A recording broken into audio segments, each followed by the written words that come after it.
आजकल बहुत सारे लोग ये बात कर रहे हैं कि फूड वोचर का नया रूल लागू होने के बाद उम्रा वीज़ा मिलना मुश्किल हो जाएगा। शुरू में मुझे भी लगा था कि शायद इस नए अपडेट्स की वजह से प्रोसेस डिफिकल्ट हो जाएगा, लेकिन जब रियलिटी सामने आई तो पता चला कि सिचुएशन इतनी कॉम्प्लिकेटेड नहीं है जितने लोग सोच रहे थे। चलिए डिटेल्स में समझते हैं।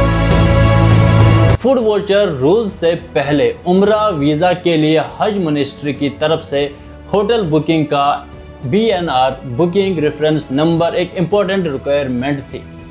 मतलब वीज़ा इशू होने के लिए पहले सिस्टम में होटल डिटेल्स होना ज़रूरी था। अब कई लोगों का सवाल है, पहले बिना होटल स्टे के भी वीज़ा कैसे मिल जाता था? हकीकत यह है कि वीज़ा प्रोसेस के लिए सिस्टम रिक्वायरमेंट्स कंप्लीट करना ज़रूरी होता है। होटल डिटेल सिस्टम में सबमिट की जाती है क्योंकि ये हज मिनिस्ट्री की रिक्वायरमेंट होती है। अगर एक्चुअली होटल बुकिंग करवाया जाए तो इसका कॉस्ट काफ़ी ज़्यादा हो सकता है, जिस वजह से आम लोगों के लिए मुश्किल हो सकता है। बहुत से लोग सऊदी अरब में अपने रिलेटिव्स या फैमिली के पास स्टे करते हैं, इसीलिए उनके लिए प्रोसेस रिक्वायरमेंट के हिसाब से कंप्लीट किया जाता है। वीज़ा इशू होने से पहले सिस्टम में तमाम डिटेल्स वेरीफाई होती है।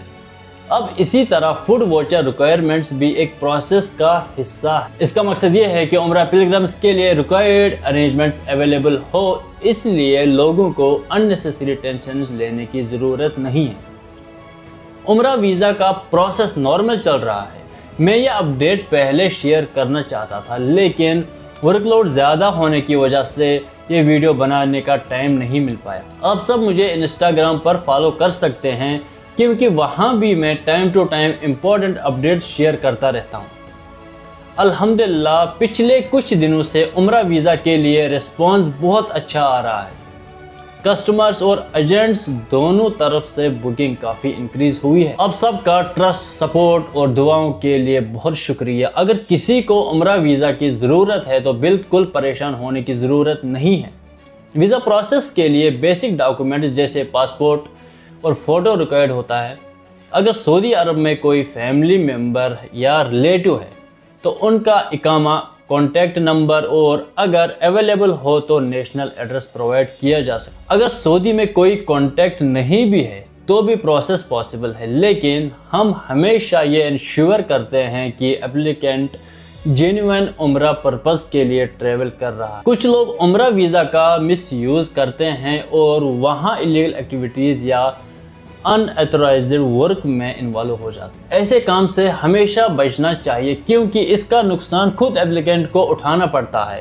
फाइन, लीगल एक्शन, जेल और फ्यूचर ट्रैवल रिस्ट्रिक्शन का रिस्क हो सकता है। इसीलिए सिर्फ जेन्युइन उम्रा के लिए ही वीज़ा अप्लाई करिए। कुछ लोगों का सवाल होता है, रिप्लाई लेट क्यों होता है? मैं समझता हूँ कि हर किसी को जल्दी रिस्पॉन्स चाहिए होता है, लेकिन इंस्टाग्राम, फेसबुक, यूट्यूब और व्हाट्सएप पर डेली बहुत ज़्यादा मैसेज रिसीव होते। इतने सारे मैसेज को मैनेज करने में कभी कभी टाइम लग जाता। अब सबके सपोर्ट और पेशेंस के लिए शुक्रिया। अब लेटेस्ट अपडेट्स ये हैं कि उम्रा वीज़ा का रेट इतना इंक्रीज नहीं हुआ जितना लोग एक्सपेक्ट कर रहे थे।